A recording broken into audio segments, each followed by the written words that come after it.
灰色粘纸，世界盒子里最好的清洁工啊！只要一丢丢，就能无限增值扩张，吞噬沿途的一切物体。虽然对生物不太友好，但你就说干净不干净吧？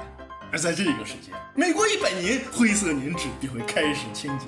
先是草原大陆，然后是水晶大陆，最后是祝福大陆。他为了活下去，萨种族只能不断的向中央大陆迁徙，但这样顶多只能活300年。除非他们能顶住烈日与严寒，将其他3族从地图中抹去，成为本场比赛的最终赢家，迎接上帝的礼炮。那还不如活300年呢。各位观众，开始下注，请选出你最看好的种族。比赛现在开始。但考虑到某些国家它不擅长科技，万一100年后它连航海科技都没有点出来，那不就贵了吗？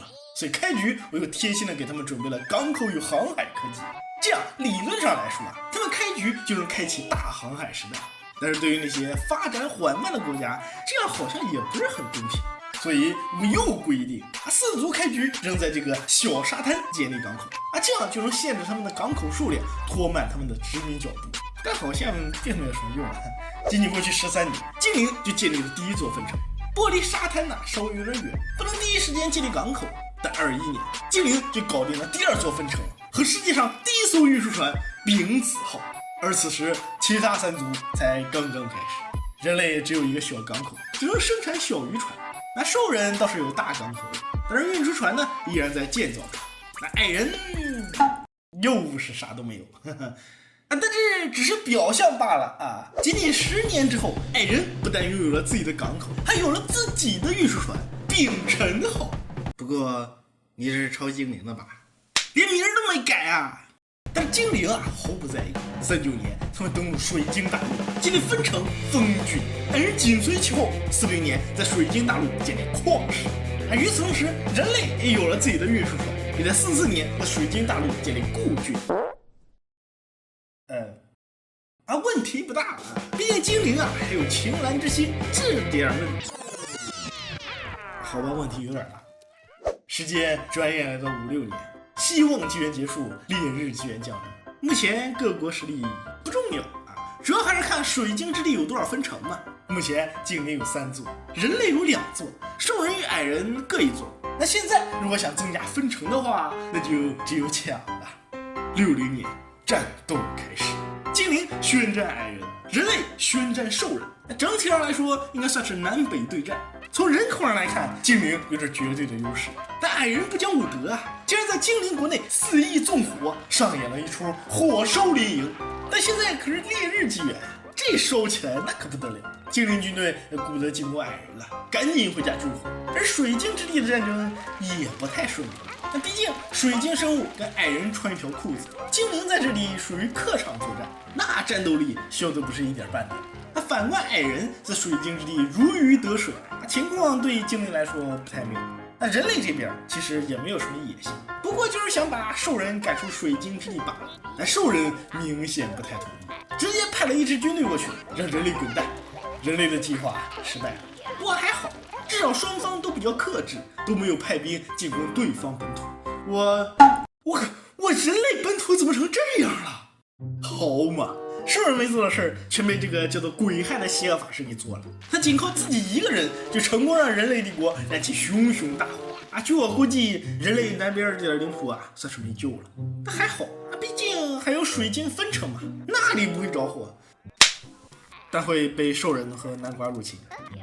人类帝国的火越烧越大，首都都快烧没了，感觉已经没救了。而精灵帝国，烧得更大，怎么比人类还惨？你这，要不我们还是来猜这个人类和精灵谁先完蛋吧。Nice 可能是看他俩已经很惨了兽矮2族陆续他俩谈好，76年世界和平了，但人精2族已经完全没救了。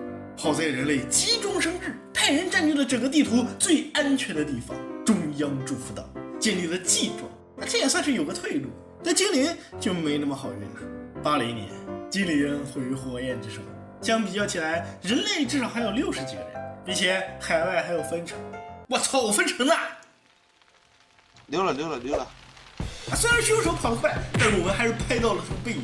人类可是全世界通缉这位邪恶法师。但很快就放弃了，因为他又来到了人类帝国。那为什么要又呢？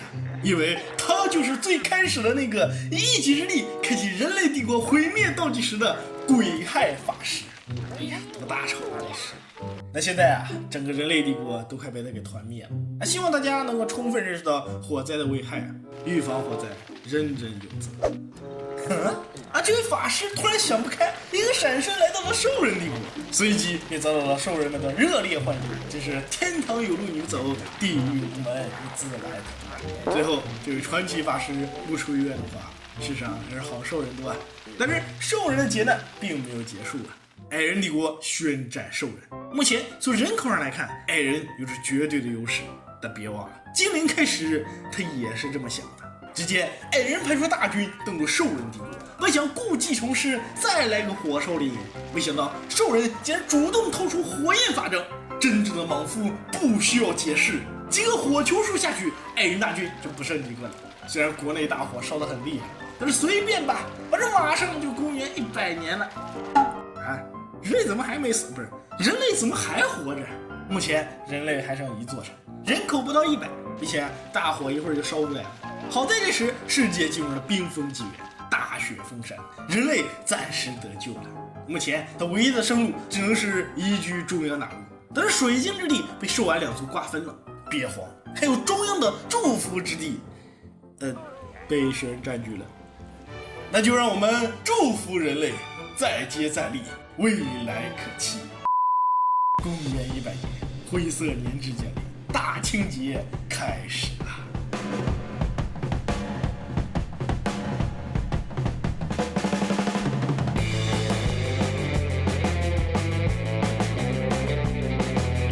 这个时候，矮人怎么还想搞分裂？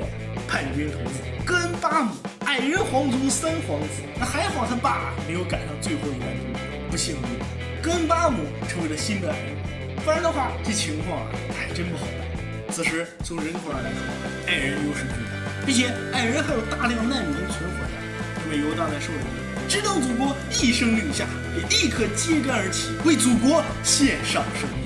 终于，矮人新王戈恩巴姆下定了决心。108年，矮人宣战兽人。